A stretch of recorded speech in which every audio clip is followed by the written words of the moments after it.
Hello everyone. So today we are going to start our new subject, that is what company law. अच्छा, module 1 का paper है हमारा, paper number 2 company law. और क्योंकि हम लोग कंपनी सेक्रेटरी बनने जा रहे हैं तो ऑब्वियसली कंपनी लॉ तो हमारे लिए बहुत ज़्यादा इंपॉर्टेंट सब्जेक्ट हो जाता है, राइट।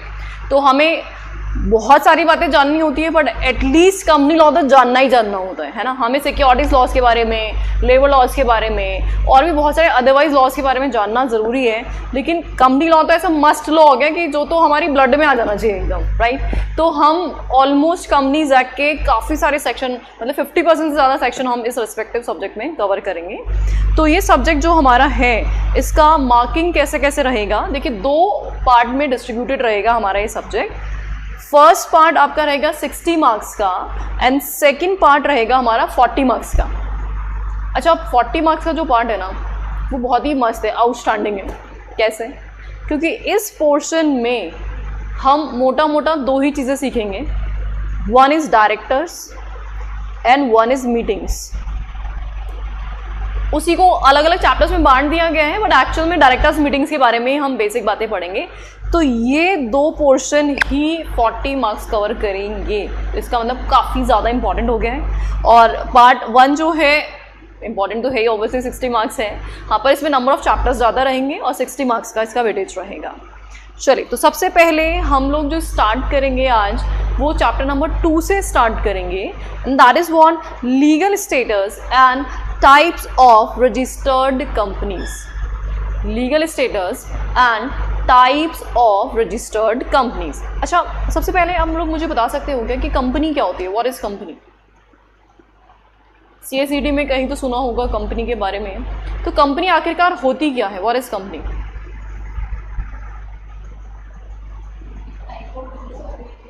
राइट, बिल्कुल सही बात है।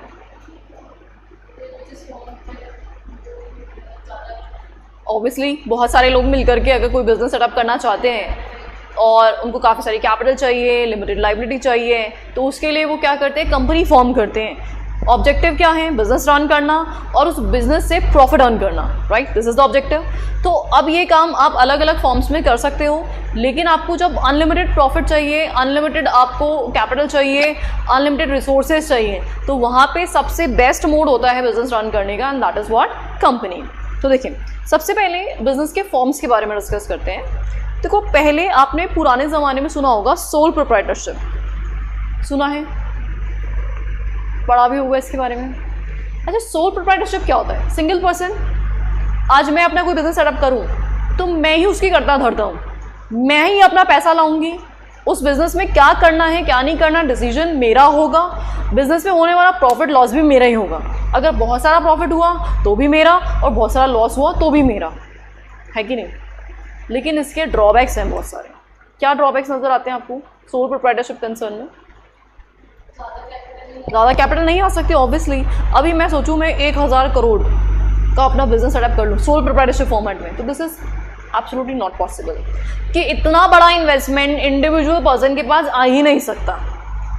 अच्छा, अभी मैं अगर अकेले ये सब फंड अरेंज भी कर लूँ तो मैं मैनेज नहीं कर सकती अकेला इतना कुछ, क्योंकि अब 1000 करोड़ का बिजनेस होगा तो ऑब्वियसली काफ़ी बड़ा बिजनेस होगा, बहुत सारे लोग होंगे, बहुत सारे डिसीजन मेकिंग करनी होगी। तो मैं अकेले सब कुछ डिसाइड कर सकती हूँ क्या?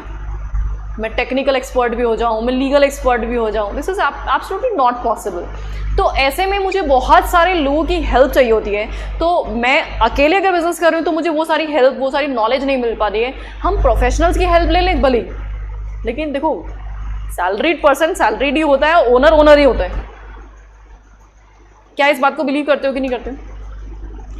सैलरीड पर्सन तो अपना जॉब के टाइमिंग में बंधा हुआ होता है, वो सोचता है भैया मेरा टाइमिंग 9 to 5 है, मैं उससे ज़्यादा काम नहीं करूँगा। लेकिन जो बिजनेसमैन होता है, ओनर जो होता है, क्या वो 9 to 5 काम करता है? नहीं, उसके वर्किंग के कोई टाइम होते ही नहीं है। वो अपनी ज़िंदगी का फुल डेडिकेशन अपने बिजनेस को देता है ना। तो उतने डेडिकेशन से तो सिर्फ आपके पार्टनर्स ही आपके साथ काम कर सकते हैं, बिजनेस ओनर्स ही काम कर सकते हैं, एम्प्लॉयज़ नहीं कर सकते। तो सोल प्रोप्राइटरशिप कंसर्न में कुछ फ़ायदे थे, कुछ नुकसान थे। जैसे सोल कंट्रोल था, नंबर 2 सोल प्रॉफिट था, अनलिमिटेड लाइबिलिटी थी, सोल लॉस था, लिमिटेड कैपिटल थी। तो अब यहाँ पे कुछ फ़ायदे कुछ नुकसान थे।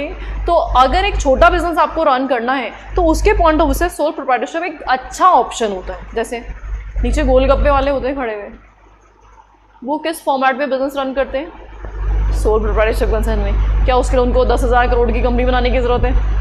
Definitely not. ये काम वो अकेले कर सकते हैं। तो ऐसे में ज़बरदस्ती में फॉर्मेलिटीज़ क्यों बढ़ानी? क्योंकि जितना बड़ा बिजनेस होगा उतनी ज़्यादा फॉर्मेलिटीज़ और कंप्लाइंसेस बढ़ती जाएंगी। अब अगर मान लो ये सोल प्रोप्राइटरशिप कंसर्न ये सोचता है कि यार मुझे तो अपना बिजनेस बड़ा करना है, तो बड़ा करना है तो फिर वो क्या करेगा? अपने फ्रेंड्स को अपने साथ एड ऑन करेगा। इट मीन्स वो क्या करेगा? पार्टनरशिप करेगा। क्या करेगा? पार्टनरशिप करेगा।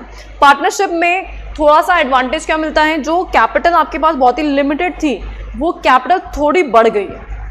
अभी सिंगल पर्सन की कैपिटल थी, अभी हो सकता है 10-15 लोग मिल गए, इकट्ठे हो गए, तो उनकी कैपिटल ऑब्वियसली उतने टाइम से बढ़ जाएंगी। नंबर 2, प्रॉफिट या लॉस शेयरिंग यहाँ पे हो जाएगा। अभी इकलौती मैं अपना लॉस बेयर कर रही थी, अब लॉस शेयरिंग करने के लिए बहुत सारे लोग मेरे साथ आ गए हैं, तो ऑब्वियसली बर्डन थोड़ा सा रिड्यूस हो जाएगा, ये भी फ़ायदा होगा। देन नॉलेज बढ़ जाएगी। मेरा एक्सपर्टीज़ हो सकता है मैनेजमेंट में हो, लेकिन मुझे आईटी के कोई नॉलेज नहीं है। मुझे लॉ बहुत अच्छा आता है, लेकिन मुझे ये टेक्नोलॉजी मशीनरीज कैसे काम करती है सब नहीं आता है।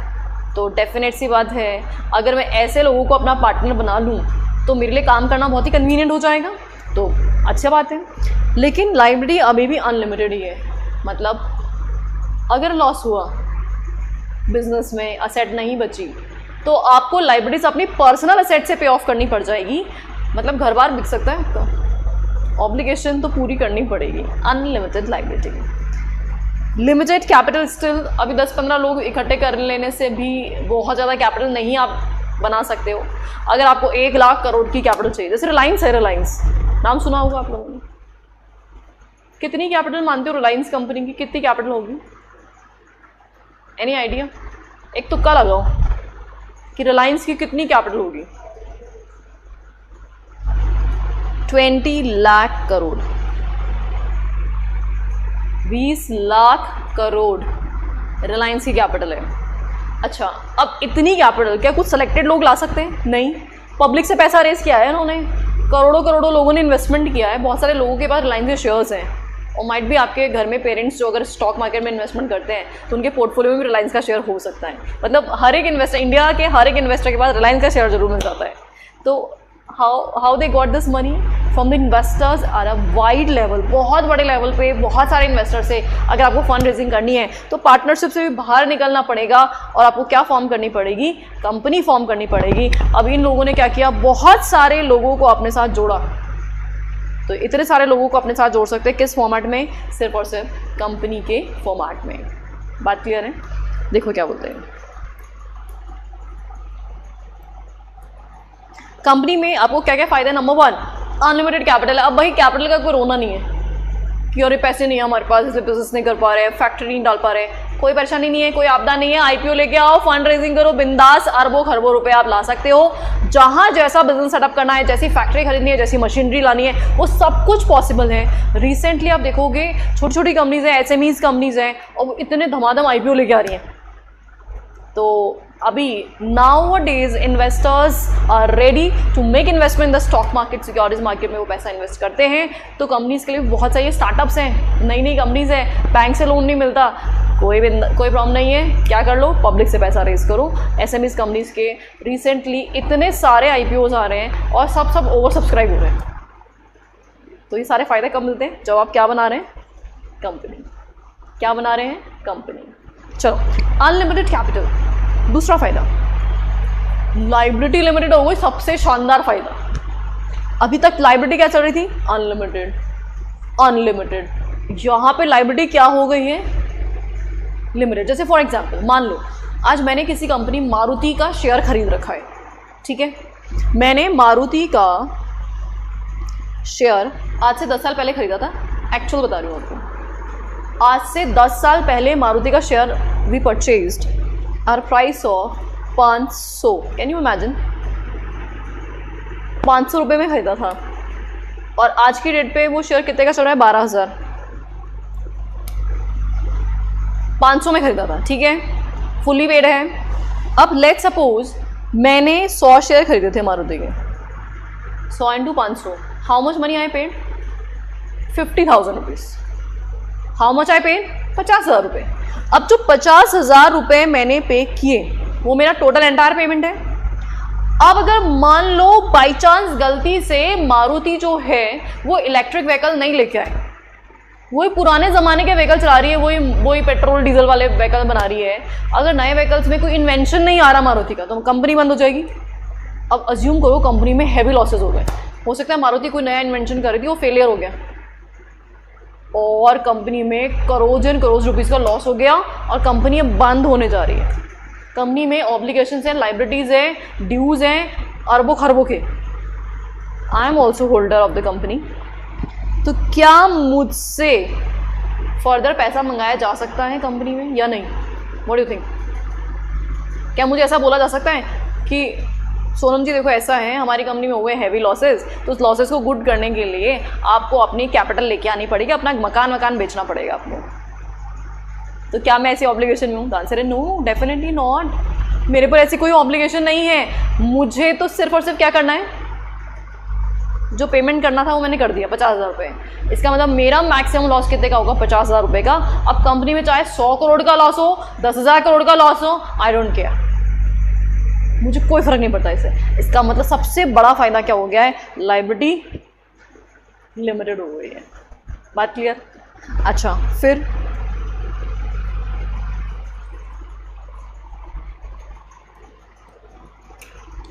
प्रॉफिट एंड लॉस शेयरिंग होगा ऑब्वियसली। अच्छा, आपको आइडिया है पार्टनरशिप में प्रॉफिट शेयरिंग के लिए क्या किया जाता है? पार्टनरशिप डीड बनती है ना, उस डीड के हिसाब से प्रॉफिट शेयरिंग रेशियो डिसाइड हो जाता है कि भाई कौन सा पार्टनर कितना कितना प्रॉफिट परसेंटेज लेगा। हम P&L एप्रोप्रिएशन बनाते हैं, एप्रोप्रिएशन बना करके पार्टनर्स में रेशियो के हिसाब से प्रॉफिट डिस्ट्रीब्यूट हो जाता है। पता है ये बात? अच्छा, लेकिन कंपनी में भी ऐसा कोई अग्रीमेंट होता है कि मेंबर्स के बीच में अग्रीमेंट हो जाए कि हम प्रॉफिट को आपस में डिस्ट्रीब्यूट करेंगे इस प्रपोर्शन में? कंपनी में भी ऐसा कुछ होता है क्या? नहीं, कंपनी में ऐसा कुछ नहीं होता। तो कंपनी में डिविडेंड मिलता है, प्रॉफिट डिस्ट्रीब्यूशन के लिए क्या मिलता है? कंपनी में डिविडेंड मिलता है। तो यहाँ पे सोल प्रोप्राइटरशिप कंसर्न या पार्टनरशिप जैसे प्रॉफिट शेयरिंग नहीं होता है, यहाँ पे डिविडेंड डिक्लेयर किया जाता है और वो भी ज़रूरी नहीं कि हो ही हो, ये कंपनी का डिस्क्रिप्शन होता है कि डिविडेंड डिक्लेयर करना है कि नहीं करना है। अगर डिक्लेयर करेंगे तो फिर सबको प्रोपोर्शनेटली डिविडेंड दे दिया जाएगा, और नहीं डिक्लेयर किया, हम सोच रहे हैं कि यार पैसा री इन्वेस्ट करना है, ग्रो कराना है बिजनेस को, अगर ऐसा कुछ हम प्लान कर रहे हैं तो डेफिनेटली डिविडेंड डिक्लेयर नहीं होगा। ओके, चल, मोर नॉलेज, ऑब्वियसली ज़्यादा पैसा, ज़्यादा एक्सपर्ट्स अपॉइंट कर पाएंगे, बहुत सारे लोग इन्वॉल्व हो गए हैं, तो जिनका पैसा लगा हुआ है वो भी इन्वॉल्व हो रहे हैं, तो डेफिनेटली यहाँ पे कंपैरेटिवली आपको ज़्यादा नॉलेज मिलेगी। अब ये हमने 3 डिफरेंट टाइप के बिजनेस फॉर्म तो देखे। देखो यहाँ पे कोई भी ऐसा थंब रूल नहीं है कि कंपनी ही बेस्ट है या पार्टनरशिप ही बेस्ट है या सोल प्रोप्राइटरशिप ही बेस्ट है। ये एंटायरली डिपेंड करता है कि बिजनेसमैन क्या चाहता है। वो बहुत बड़ा बिजनेस चाहता है, बहुत ज़्यादा पैसा चाहता है, तो ऑब्वियसली आप कंपनी के थ्रू ही आ सकते हैं। अगर वो थोड़ा सा छोटा बिजनेस चाहता है लेकिन फिर भी कुछ लोगों के साथ मिलके काम करना चाहता है, तो पार्टनरशिप, और बोलता है भैया मैं ना किसी की नहीं सुनता, मैं सिर्फ अपनी सुनता हूँ, मुझे इंटरफेरेंस पसंद नहीं। कुछ लोग होते हैं ऐसे जिनको इंटरफेरेंस नहीं पसंद, तो भैया आपके पास बेस्ट है, आप क्या चलाओ? सोल प्रोप्राइटरशिप कंसर्न चलाओ। तो सब अपने अपने हिसाब से यहाँ पे बिजनेस मॉडल्स रन किए जा सकते हैं। लेकिन देखो एक सिंपल बात है। क्या बात? जितने ज़्यादा लोग होंगे डिस्प्यूट उतना ज़्यादा बढ़ेगा। क्या आप इस बात से अग्री करते हो कि नहीं करते हो? पक्का? श्योर? अच्छा, जैसे फॉर एग्जांपल आप घर में कितने लोग हैं? मिनिमम 4 लोग तो होते ही हैं, मम्मी पापा, आप खुद और आपका सिबलिंग। अच्छा, कुछ फैमिलीज़ में जॉइंट फैमिली भी होती है, तो दादा दादी भी साथ में रहते हैं। कुछ में मतलब चाचा चाची है ना, ताऊ ताई, सब लोग साथ में रहते हैं। तो अगर आपकी फैमिली में बहुत सारे लोग हैं या इवन 4 लोग ही रह रहे हैं, तो ऐसा कभी होता है कि लड़ाई नहीं होती कभी भी आपस में? लड़ाई तो होना मस्त है भाई। ऐसे तो हो नहीं सकता कि जैसा मैं सोचूं मेरा सिबलिंग भी वैसा ही सोचे, या मेरे मम्मी भी वैसे सोचे, मेरे पापा भी वैसे सोचें। ये तो कतई इम्पॉसिबल है। जैसे हम लोगों के ज़माने में बता रही हूँ मैं, जैसे आप लोगों के ज़माने में तो प्रॉब्लम ख़त्म हो गई। पहले होता था रिमोट को लेकर के लड़ाई कि भैया मेरे भाई को या बहन को देखना है कुछ और मुझे कुछ और देखना, हम लड़ रहे हैं बैठ करके, और फिर मम्मी के पास भाग रहे हैं कि देखो ये क्रिकेट चला के बैठा है, या ये सीरियल चला के बैठ गई, पता नहीं क्या क्या देखती है, सास बहू देख रही हो, पता नहीं क्या क्या। तो पहले ज़माने में ऐसे लड़ाई होती थी। आजकल तो कॉन्सेप्ट ही खत्म हो गया, अब टीवी का कॉन्सेप्ट ही खत्म है। अब तो सब लोग क्या देखते हैं, मोबाइल पे नेटफ्लिक्स या जो भी आपने जो भी आपके जितने भी आपने चैनल आपने सब्सक्राइब किए हुए हैं उन पे जो आप देख रहे हैं, आपने अपने फ़ोन पे इंडिविजुअल देख पा रहे हैं, लेकिन फिर भी लड़ाई तो होती है ना। अच्छा, अब क्या मुद्दे हैं? हमें घूमने जाना है बाहर, भाई बोलता है कोई और जगह जाना है, बहन बोलते हैं नहीं वहाँ नहीं जाना है, कोई और जगह जाना है, मम्मी कुछ और ही बोल रही है, तो लड़ाई होती है ना। तो जैसे ही लोग बढ़ते हैं वैसे ही लड़ाई बढ़ेगी, ये बट ऑब्वियस है।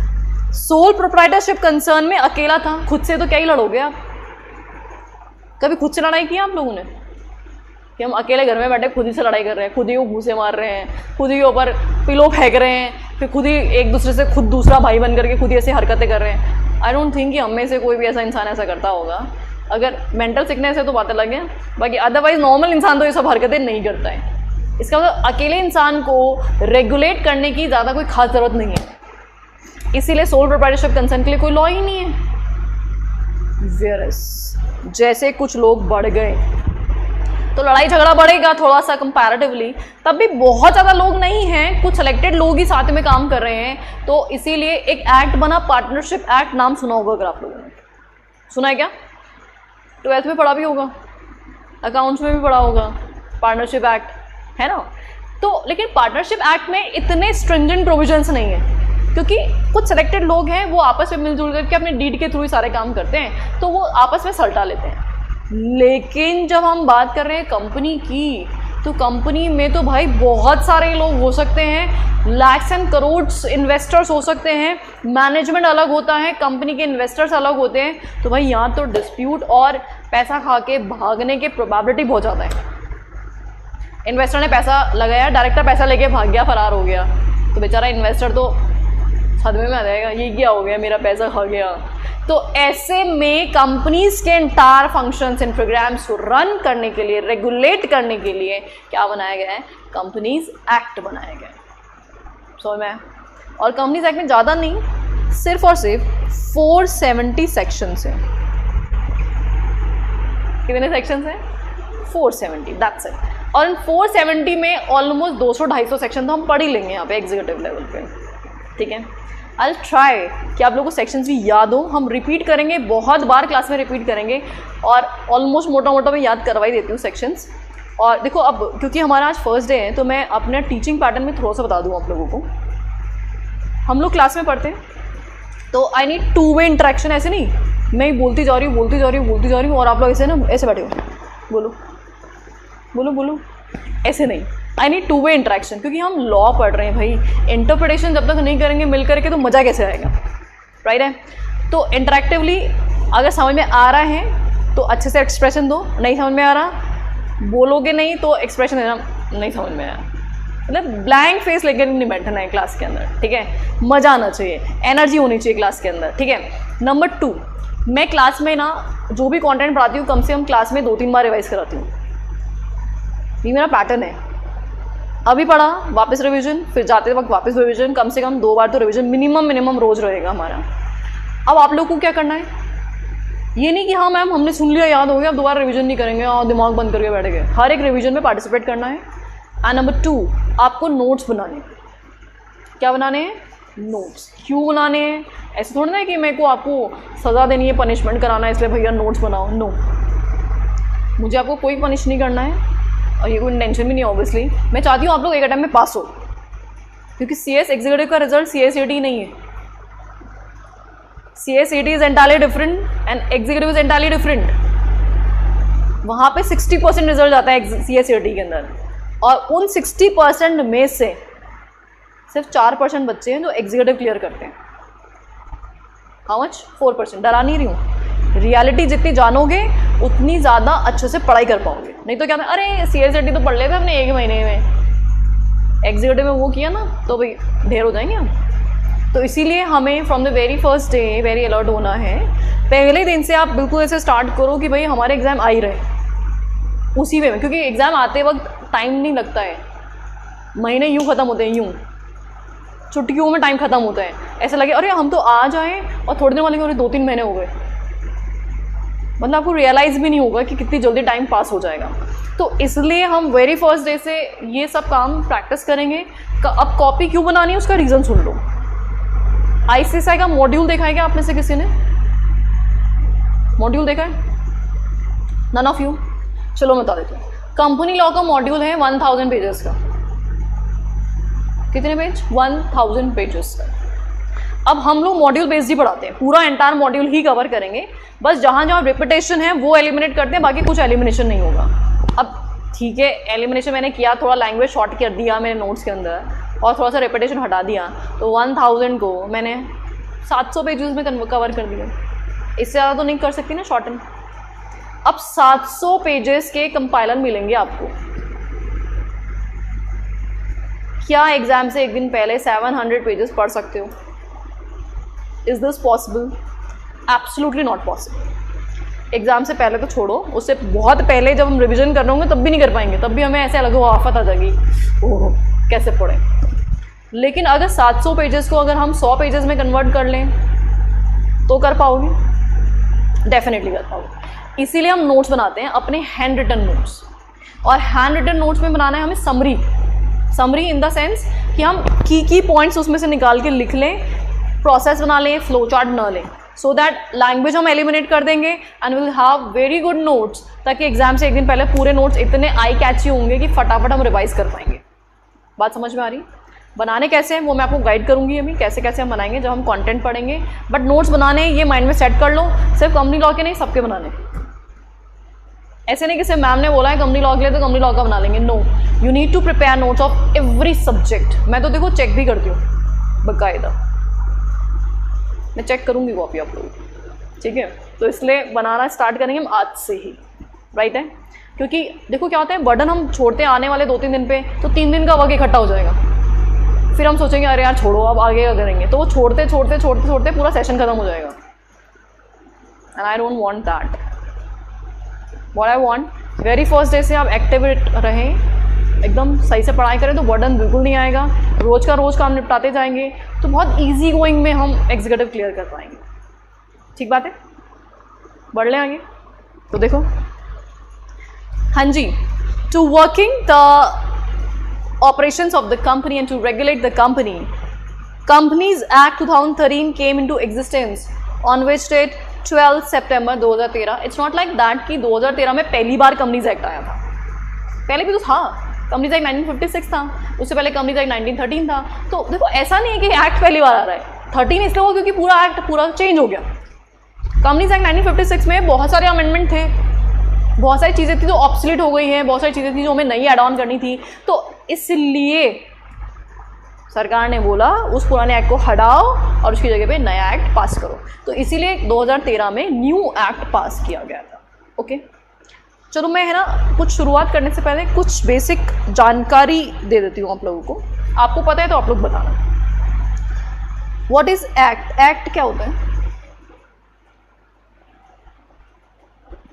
What is act? जैसे हम बोले कंपनीज एक्ट, तो एक्ट क्या होता है?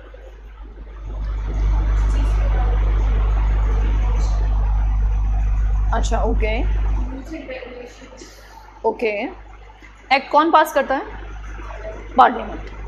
तो देखो, जो भी किसी भी चीज़ को रेगुलेट करने के लिए जो प्रोविजंस बनाए गए हैं, तो सबसे पहले होता है बिल, है ना? बिल कहाँ जाता है? दोनों हाउसेस में, लोकसभा राज्यसभा में जाता है, वहाँ पे अप्रूव होता है एंड देन उसके बाद प्रेसिडेंट के पास जाता है और प्रेसिडेंट अगर उस पर अप्रूवल दे देते हैं तो ऑफिशियल गजट में पब्लिश हो जाता है and that becomes an act.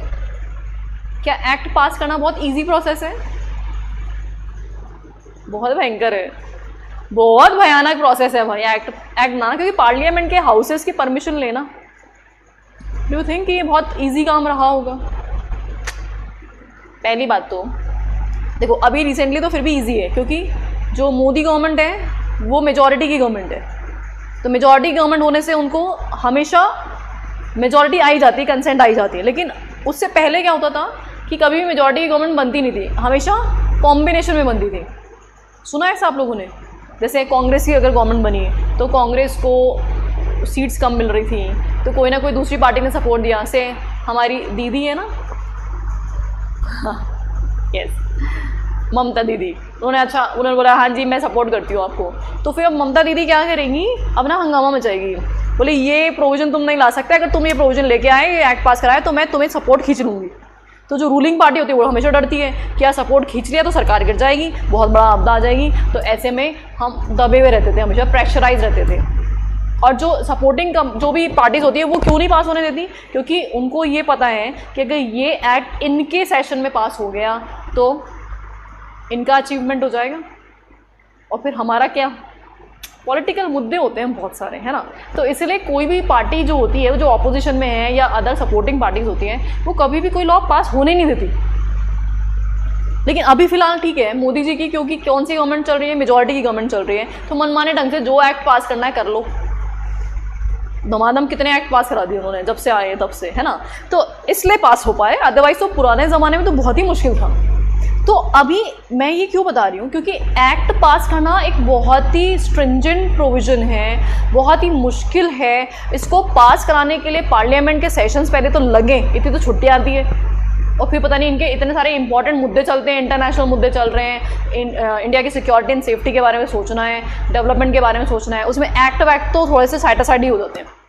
तो उसमें अगर हमें कोई चीज़ एड ऑन करनी है, कुछ चेंज करना है, तो वो हम नहीं कर पाते हैं। इसके लिए क्या बनाए जाते हैं, रूल्स। क्या बनाए जाते हैं, रूल्स। तो रूल्स के लिए आपको पार्लियामेंट के हाउसेस की कंसेंट वंसेंट लेने की ज़रूरत नहीं है। डायरेक्टली जो गवर्निंग जो हमारी गवर्नमेंट है, रूलिंग गवर्नमेंट है, वही ऑफिशियल गजट में पब्लिश करके रूल्स बना सकती है। तो इसके लिए तो पार्लियामेंट चाहिए था, इसके लिए डायरेक्टली सेंट्रल गवर्नमेंट या स्टेट गवर्नमेंट, जो भी एक्ट है, अगर स्टेट का एक्ट है तो स्टेट गवर्नमेंट, और अगर सेंटर का एक्ट है तो सेंट्रल गवर्नमेंट उसको क्या करेगी, ऑफिशियल गजट में पब्लिश करेगी और काम खत्म। तो जनरली जितने भी प्रोसीजर्स होते हैं, फॉर्म्स होते हैं, फीस होती है, ये सब कौन प्रेस्क्राइब करता है, सेंट्रल गवर्नमेंट प्रेस्क्राइब करती है। ये एक्ट में नहीं लिखे जाते। एक्ट में क्या लिखा जाता है, as may be prescribed. Act में क्या लिखा जाता है, एज मे बी प्रेस्क्राइब। तो ये वर्ड आपको एक्ट में बहुत सारी प्लेसेस पे मिलेगा।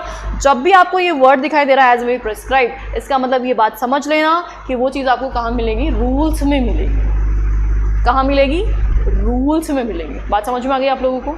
देखो ये सब चीज़ें जानना बहुत ज़रूरी है। हम डायरेक्ट सेक्शन पढ़ना स्टार्ट करते तो पता चले ये तो पता ही नहीं हमें ये क्या होता है, और कंपनी सेक्रेटरी बन गया हमें ये नहीं पता है एक्ट क्या होता है, रूल्स क्या होता है। हाँ, ये कोर्स का पार्ट नहीं है, बट ये जानना बहुत ज़रूरी है, अति आवश्यक है। चलो अब है एक टर्म और होता है regulation. One more term is there, that is what, regulation. अब ये रेगुलेशन क्या होता है भाई, ये नाम सुना है कि रेगुलेशन आज से पहले, what does it means regulation?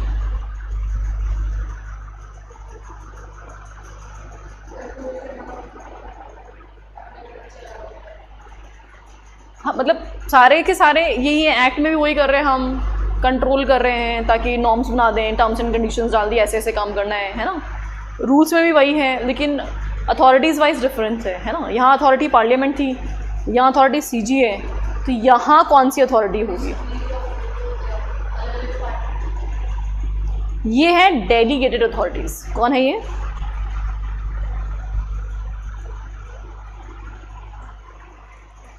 Delegated authority. That means जहां सेंट्रल गवर्नमेंट बोलता है कि यार यहाँ पे बहुत ज़्यादा वर्क है, हम रोज रोज नहीं देख सकते इन सारे कामों को, तो उस काम को सेंट्रल गवर्नमेंट किसी दूसरी अथॉरिटी को डेलीगेट कर देती है। जैसे फॉर एग्जांपल सेंट्रल गवर्नमेंट ने पावर डेलीगेट किया है सिक्योरिटीज लॉ से रिलेटेड काम सेबी को।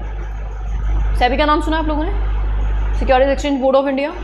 क्या करता है ये, सिक्योरिटीज मार्केट को रेगुलेट करता है। तो सिक्योरिटीज मार्केट में क्योंकि रोज कुछ नया हो रहा है, इतने सारे काम हैं सिक्योरिटीज़ में, कहीं कोई फ्रॉड तो नहीं कर रहा, कोई इनसाइडर ट्रेडिंग तो नहीं कर रहा, अनफेयर ट्रेड प्रैक्टिस तो नहीं हो रही है, इतने इन्वेस्टर्स जुड़े हुए हैं, अरबों खरबों इन्वेस्टर्स जो हैं रोज़ ट्रेड कर रहे हैं, और रोज़ एक से बढ़कर एक धुरंधर इन्वेस्टर्स हैं जो पता नहीं कांड कर डाले और अरबों खरबों रुपए का लोगों को नुकसान करवा डालें। तो इसलिए मतलब रूटीन में चेक करने वाली बात है। तो सेंट्रल गवर्नमेंट बोलेगी यार रूटीन में हम चेक नहीं कर सकते, पावर डेलीगेट कर दिया। किसको डेलीगेट कर दिया, सेबी को। ऐसे ही अगर आपने मनी मार्केट के जितने भी काम हैं करेंसी से रिलेटेड, ये सारे काम वो किसको रेगुलेटेड, किसको डेलीगेटेड है, आरबीआई को, है ना। तो ये जो अथॉरिटीज़ अगर कोई भी नॉर्म्स बनाते हैं, प्रोविजन बनाते हैं, लॉ बनाते हैं, तो उसको अपन क्या बोलते हैं? रेगुलेशन बोलते हैं। क्या बोलते हैं? रेगुलेशन। Is this clear? समझ में आया सबको? अच्छा, एक होता है सर्क्यूलर। सर्क्यूलर एक टर्म होता है सर्क्यूलर। अब सर्क्यूलर से मतलब क्या होता है? Explanation. Circular means explanation.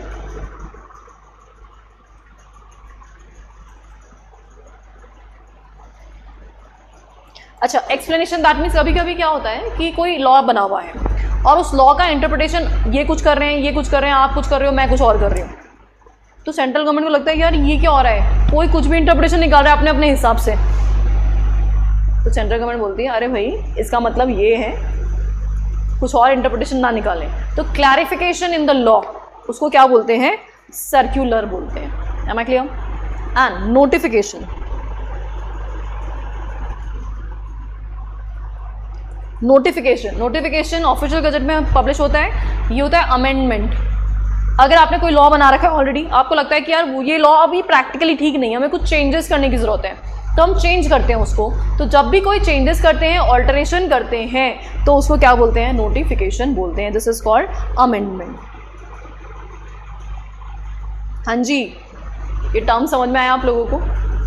What is act? Act कौन पास करता है? पार्लियामेंट। रूल्स कौन पास करता है? सेंट्रल गवर्नमेंट ऑफिशियल गजट में पब्लिश करके। रेगुलेशन कौन पास करता है? Delegated authority like SEBI, RBI. और सर्कुलर क्या होता है? एक्सप्लेनेशन। और नोटिफिकेशन अमेंडमेंट। बात क्लियर? ठीक है। Companies act 2013 contains only 470 sections and 7 schedules. For complete interpretation of any provision, one should read each section of the act with relevant rule, notification, circular. सारी बातें आ गई हैं। तो देखो, आइसोलेशन में कभी भी एक्ट का सेक्शन नहीं पढ़ते हैं, सेक्शन के साथ साथ रूल्स भी पढ़ते हैं। अगर कोई नोटिफिकेशन आया तो वो भी देखना पड़ेगा, सर्क्यूलर्स हैं तो वो भी देखना पड़ेगा, कोई रेगुलेशन बना हुआ है तो वो भी देखना पड़ेगा, तब जाकर के कंप्लीट प्रोविजन हमारे सामने आता है। Is this okay? चलो, एक क्वेश्चन और है आप लोगों से। ये अगर मान लो मैं ऐसे लिखूं,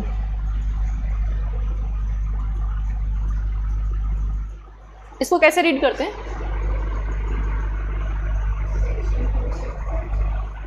how does it being red, मतलब कैसे रीड करेंगे हम इसको? Section 2, section 2 subsection 3। ओके, आप कैसे रीड करेंगे? हाँ हाँ, अभी सेक्शन 2 क्लॉज 3, सेक्शन 2 सबसेक्शन 3। अच्छा देखो, ऐसा है, अभी फिलहाल इसको देख करके ना तो आप ये बोल सकते हो कि ये सेक्शन है, कि ये मतलब ये सबसेक्शन है या क्लॉज है। You can't say anything. ज़रूरी नहीं होता कि सेक्शन के बाद हमेशा सबसेक्शन ही आए, क्लॉजेस भी आ जाते हैं डायरेक्टली। अब ये पता कैसे चलेगा कि सेक्शन के बाद जो नंबरिंग आ रखी है वो क्लॉज है कि सबसेक्शन है? वो हमें लैंग्वेज को देखने से पता चलता है। कैसे पता चलता है? सुनना ध्यान से। जैसे फॉर एग्जाम्पल,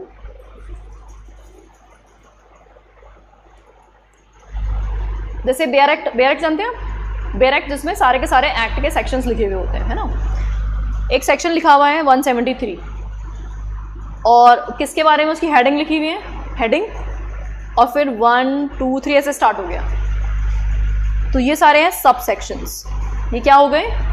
सब सेक्शंस। ठीक है, यहाँ पे सिर्फ हेडिंग लिखी है और कुछ भी नहीं लिखा हुआ है, कोई प्रोविजन लिखा हुआ नहीं है, डायरेक्टली 1 2 3 4 नंबरिंग स्टार्ट हो गई है। तो इनको अपन क्या बोलेंगे? सब सेक्शंस। ठीक है। अच्छा, वेयर एज अगर मान लो ऐसे कोई सेक्शन लिखा है 181, यहाँ पे एक प्रोविजन लिखा हुआ है, प्रोविजन, और उस प्रोविजन के बाद नंबरिंग स्टार्ट हो रही है 1 2 3, तो ये क्या बन जाएंगे? क्लॉज। क्या बन जाएंगे? ये क्लॉज। तो अगर किसी प्रोविजन के बाद कोई नंबरिंग आपको मिलेगी तो उसको हम बोलेंगे क्लॉज, और अगर बिना किसी प्रोविजन के डायरेक्ट नंबरिंग स्टार्ट हो रही है तो उसको क्या बोलते हैं? अपन सब सेक्शन बोलते हैं। समझ में आया? तो इसलिए हमेशा हमें देखना पड़ता है ये लैंग्वेज कैसी लिखी हुई है। अब जैसे सेक्शन 2, कंपनीज एक्ट का एक सेक्शन 2 है, जो डेफिनेशन का सेक्शन है, सारी डेफिनेशन इस मोटा मोटा आपको देखना कि हर एक्ट में सेक्शन 2 या 3 में डेफिनेशंस मिलती है। तो कंपनीज एक्ट के सेक्शन 2 में डेफिनेशंस गिवन है, उसमें पहले एक प्रोविजन लिखा हुआ है कि अनलेस अदरवाइज प्रोवाइडेड, ऐसे करके एक प्रोविजन लिखा हुआ है, और फिर सारी नंबरिंग स्टार्ट हो रही है। तो ये सारी की सारी नंबरिंग को हम क्या बोलते हैं? क्लॉज। तो सेक्शन 2 क्लॉज 1 ऐसे आप बोलेंगे, सब सेक्शन नहीं है, ठीक है। वैसे जनरली हमारा मिथ होता है कि सेक्शन के बाद सब सेक्शन आएगा, देन क्लॉज आएगा, देन सब क्लॉज आएगा। इट इज़ नॉट नेसेसरी, ये हमेशा आपको लैंग्वेज पे डिपेंड करता है। अगर प्रोविजन के बाद नंबरिंग है तो वो क्लॉज ही है, और बिना प्रोविजन के डायरेक्ट नंबरिंग है तो वो क्या है? सब सेक्शन है। क्लियर है? रीडिंग में मिस्टेक नहीं होनी चाहिए, है ना। चलो, now what is company? Company क्या है? तो वैसे अगर मैं कंपनीज एक्ट की डेफिनेशन दूँ ना, तो कंपनीज एक्ट का मतलब तो सिंपल है भैया, जो कंपनीज एक्ट 2013 या पुराने एक्ट में रजिस्टर्ड है वही कंपनी है, जिसका रजिस्ट्रेशन एक्ट में करा दिया गया है वही क्या है? कंपनी है। तो एक्ट तो बहुत ही शानदार डेफिनेशन देता है, कंपनी का मीनिंग नहीं बताता। तो मीनिंग बताने के लिए आप अलग अलग ऑथर्स की बुक्स रेफर करते हैं, उनसे थ्रू पता लगाते हैं अच्छा कंपनी का मतलब क्या होता है। तो कंपनी का मतलब है Latin word com, that is what? Together, together.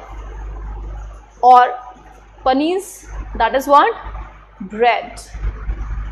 पनीज बोले तो bread. Companies, com is for together, पनीज is for bread. That means अगर एक या एक से ज़्यादा लोग, एक तो नहीं, जनरली ओपीसी में मान सकते हैं एक होगा, बाकी अदरवाइज तो मोर ही होते हैं बहुत सारे। जब बहुत सारे लोग मिलकर के रोजी रोटी के लिए, अर्निंग के लिए एक साथ मिलते हैं कॉमन ऑब्जेक्टिव के लिए, तो वो क्या बनती है? कंपनी बनती है। क्या बनती है वो? कंपनी। अब है ना, हम क्या करते हैं, किसी भी लोगों के गैदरिंग को कंपनी बोल देते हैं। तो ये एक्ट बोलता है भाई ऐसा है, किसी की भी गैदरिंग को कंपनी नहीं बोला जाएगा। गैदरिंग को कंपनी तभी माना जाएगा जब वो एक्ट में रजिस्टर्ड होगी। अगर एक्ट में रजिस्टर्ड नहीं है तो कंपनी नहीं मानेंगे हम उसको। ओके, बात है। देखो, in popular parlance a company denotes an association of like-minded persons formed for the purpose of carrying on some business or undertaking. A company under law is a corporate body and a legal person having status and personality distinct and separate from the members constituting it. ये एक paragraph ने बहुत सारी बातें हमें डाल दी है। Numbering करती हूँ, देखो क्या क्या बताया इसमें। पहली बात तो कंपनी क्या है? एसोसिएशन है। कौन से लोगों का? लाइक माइंडेड पर्सन्स का। ऑब्वियसली अगर दो लोग एक साथ एक जैसा सोचते हैं तभी तो वो एक साथ कंपनी बनाएंगे। अगर उनकी थॉट प्रोसेस ही अलग अलग हैं तो वो एक साथ क्यों आएंगे? जैसे मान लो एक पर्सन है जो लिकर बिजनेस स्टार्ट करता है, लिकर, और मैं बोलती हूँ लिकर तो एकदम बेकार है, लिकर तो हम किसी भी कुछ भी हो जाए ऐसा बिजनेस करेंगे ही नहीं। तो क्या हम दोनों एक ही कंपनी में आ सकते हैं? फिर डेफिनेटली नॉट, क्योंकि थॉट प्रोसेस अलग है। तो इसीलिए ज़रूरी है कि लोगों का थॉट प्रोसेस सेम होना चाहिए। लाइक माइंडेड पर्सन्स का एसोसिएशन है, पहली बात। पर्पस क्या है? Carrying on some business. दूसरी बात, ये लाइक माइंडेड पर्सन इकट्ठे क्यों हुए हैं? क्यों हुए हैं? डिनर करने के लिए, साथ में घूमने, शॉपिंग करने के लिए नहीं। क्यों इकट्ठे हुए हैं? बिजनेस करने के लिए। ये थोड़ा ना है कि कोई भी लाइक माइंडेड बोले हमें घूमना पसंद है, इसको भी घूमना पसंद है, जब इकट्ठे हो लिए और चल दिए घूमने, तो क्या लाइक माइंडेड पर्सन कंपनी बना देंगे? नहीं। वो लाइक माइंडेड पर्सन क्या है? एक गैंग बनाएंगे। गैंग है वो बच्चों का जो मस्ती कर रहा है, पार्टी कर रहा है ना, लेकिन वो कंपनी नहीं है। अच्छा, फिर a company under law is a corporate body, मतलब बॉडी कॉर्पोरेट है, लीगल पर्सन है। लीगल पर्सन दैट मीन्स अभी लॉ की आइज में कंपनी एक पर्सन है, it means it will have certain rights, और ये अपने राइट्स को प्रोटेक्ट खुद ही कर सकती है। इसका मतलब इसके मेंबर्स और कंपनी दोनों अलग अलग हैं। सेपरेट लीगल एंटिटी का कॉन्सेप्ट यहाँ पे एप्लीकेबल हो गया। Having a status and personality distinct and separate from the members constituting it. बोले तो ऐसा है, जैसे मान लो एक कंपनी हम बनाते हैं सीटी लिमिटेड, चिन्मय ट्यूटोरियल्स लिमिटेड, ठीक है। इस सीटी लिमिटेड में चिन्मय सर जो है ना वो कौन है, मेंबर है, ठीक है। तो अभी सीटी लिमिटेड बनते ही ये अलग है और चिन्मय सर अलग है। तो अगर सीटी लिमिटेड की कोई ऑब्लिगेशन है तो उसके लिए कौन लाइबल होगा, सीटी लिमिटेड ही लाइबल होगी। क्या चिन्मय सर लाइबल होंगे उसके लिए? बिल्कुल नहीं। और अगर चिन्मय सर की कोई ऑब्लिगेशन है पर्सनल तो कैसे सीटी लिमिटेड पे कोई इम्पैक्ट पड़ेगा? नहीं। मान लो चिन्मय सर ना किसी को, तब तो क्या है, अज्यूम कर लेते हैं ऐसे, क्लास की बात है, क्लास में रहने देना है ना। अच्छा, अब मान लो अगर ऐसा कुछ कर आए तो इससे अरेस्ट किसका होगा? सर का। आपका और हमारा होगा क्या? मेरा क्या होगा? मैं थोड़ा किया मर्डर, आपने थोड़ा किया मर्डर। तो क्या इस एंटिटी पे कोई इम्पैक्ट पड़ेगा सिटी लिमिटेड पे? भैया मैं आपको कंपनी लॉ पढ़ा रही हूँ, आपको मुझसे कंपनी लॉ पढ़ना है, चिन्मय सर से थोड़ा पढ़ना है कंपनी लॉ। तो इट मीन्स वो रेपुटेशन से कुछ इम्पैक्ट पड़ जाते हैं, बट अदरवाइज वैसे कोई लीगल कॉन्सिक्वेंसेज नहीं होंगे। सिटी लिमिटेड पे कोई लीगल एक्शन नहीं होने वाला है क्योंकि चिन्मय सर सिटी लिमिटेड के मेंबर हैं तो चलो सिटी लिमिटेड पे भी क्या कर दो, केस फाइल कर दो, ऐसा नहीं होगा। सिटी लिमिटेड की ऑब्लिगेशंस के लिए सिटी लिमिटेड खुद ही लायबल होगा और चिन्मय सर अपनी ऑब्लिगेशंस के लिए खुद ही लायबल होंगे। सेपरेट लीगल एंटिटी का कॉन्सेप्ट यहाँ पे एप्लीकेबल रहता है। इसी को हम बोलते हैं क्या? Body corporate, corporate personality, legal person.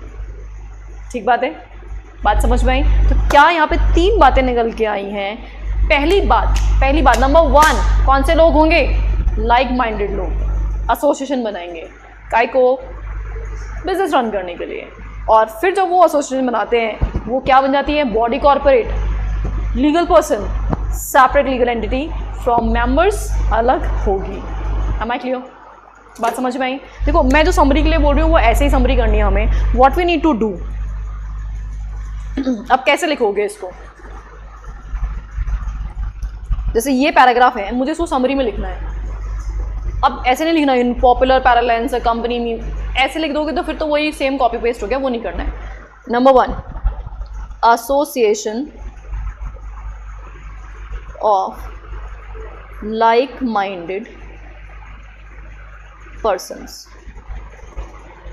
ठीक है, पहली बात। दूसरी बात, 2, कैरी ऑन बिजनेस, ठीक है। एंड नंबर 3 क्या है ये? सेपरेट एंटिटी है, लीगल स्टेटस है और कॉर्पोरेट पर्सनालिटी, बॉडी कॉर्पोरेट है। अब अगर मैं इतने से वर्ड्स लिखूंगी तो मैंने पूरा का पूरा एंटायर पैराग्राफ एलिमिनेट कर दिया, समझ रहे हो? अब क्या होता है, लैंग्वेज पढ़ते पढ़ते हमारा फोकस लूज हो जाता है। एग्जाम में बहुत बड़ा इशू होता है। आप लोग तो पहली बार एग्जीक्यूटिव कर रहे हो, है ना? और मैं 2008 से पढ़ा रही हूँ। कौन सा ईयर चल रहा है? 2024। इतने सालों में इतने अटेम्प्ट्स आ गए और इतने सारे बच्चे देख लिए। हर बच्चे का प्रॉब्लम मुझे पता है। तो देखो, आप लोगों के लिए मैं नहीं हूँ, लेकिन मेरे लिए आप लोग नए नहीं हो, क्योंकि हम हर अटेम्प्ट में एग्जीक्यूटिव के बच्चों को पढ़ाते हैं। तो क्या प्रॉब्लम हर बच्चा लास्ट में फेस करता है वो आपको तब पता चलेगा जब आप लास्ट में आओगे। लेकिन मुझे तो पता है ना बच्चा क्या फेस करता है। तो इसलिए अभी से इस बात को समझ लो, क्योंकि पूरा एंटायर कोर्स बार बार रिवाइज करने में बहुत मुश्किल होती है। हम अगर समरी बना लेते हैं ना इस तरह की क्रक्स, तो एक तो क्या होता है, आई कैची, अच्छा association of like minded person, इसको पढ़ते क्या होता है, याद हो जाता है। अब ऐसे पढ़ रहे हैं, denotes an association of like minded person formed for, पढ़ते पढ़ते पढ़ते दूसरी दुनिया में खो गए हम। ऐसा होता है। 12th में पढ़ाई की थी तो वैसा हुआ था, CICT में पढ़ाई की थी तो वैसा हुआ था कि हम पढ़ते पढ़ते पढ़ते पढ़ते कोई दूसरी दुनिया में चले जाते हैं। ऑब्वियसली फोकस लूज होता है, हम 100% कॉन्सेंट्रेशन से पढ़ ही नहीं सकते, कोई भी नहीं पढ़ सकता। तो इसके लिए बेस्ट उपाय है समरी बनाएंगे, नोट्स बनाएंगे अपने, और इसको हम 10 बार भी रिवाइज कर सकते हैं, लेकिन इसको नहीं कर सकते। ठीक बात है। आगे बढ़े, देखो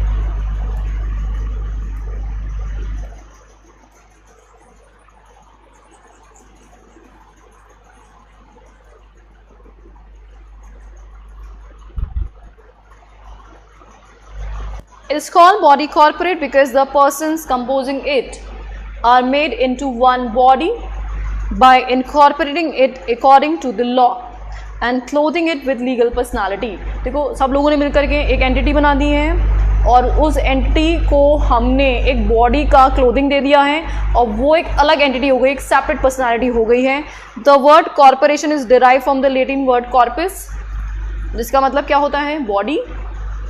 Accordingly, corporation is a legal person created by process other than natural birth। भाई जैसे हम लोग तो नेचुरल बर्थ से पैदा होते हैं, है ना, लेकिन कंपनी का नेचुरल बर्थ नहीं होता है, कंपनी का लीगल बर्थ होता है। तो जो लाइक माइंडेड पर्सन है मिलकर के कंपनी को रजिस्टर करा लेंगे तो वो एक लीगल बॉडी बन जाएगी, बॉडी कॉर्पोरेट हम उसको बोलेंगे। As a legal person, a corporate is capable of enjoying many rights and incurring many liabilities of a natural person। तो हमारे से रिलेटेड जो बहुत सारे राइट्स एंड लाइबिलिटीज़ हैं वैसे उनके पास भी होंगे, सारे नहीं होंगे, कुछ राइट्स उनके पास कम होते हैं। हमारे पास सिटीजनशिप के राइट भी होते हैं लेकिन उनके पास सिटीजनशिप के राइट नहीं होंगे। बट हाँ, मोटा मोटा काफ़ी सारे राइट जो एक नॉर्मल नेचुरल पर्सन एक्सरसाइज करता है वो राइट्स कंपनी एक्सरसाइज कर पाएगी क्योंकि वो क्या बन गई, एक लीगल पर्सन बन चुकी है। Whether this definition is clear to everyone. तो आज हमने जो कुछ अंडरस्टैंडिंग वाली बातें सीखी है, समझ में आई आप लोगों को। तो मैंने आज आपको क्या क्या बताया वो फटाफट से बताओ। नंबर 1 क्या सीखा था हमने आज? सबसे पहले हमने सीखा एक्ट क्या होता है, फिर हमने सीखा रूल क्या होता है, रेगुलेशन क्या होता है, नोटिफिकेशन क्या होता है, सर्कुलर्स क्या होते हैं, एक तो ये सीखा हमने। फिर हमने सीखा कि सेक्शन, सबसेक्शन और क्लॉजेज में क्या डिफरेंस होता है, वो हमने सीखा। ये हमेशा याद रखना, ज़िंदगी भर काम आएगा। और कंपनीज एक्ट में कितने सेक्शन है टोटल? 470 सेक्शंस हैं। और कंपनीज एक्ट की डेफिनेशन अभी हम पढ़ेंगे, लेकिन पहले हम कंपनी का जनरल मीनिंग हम पढ़ रहे थे कि आखिरकार कंपनी होती क्या है। ठीक है, आज हम इतना ही करेंगे, हमारा टाइम हो गया है। That's all for today, thank you.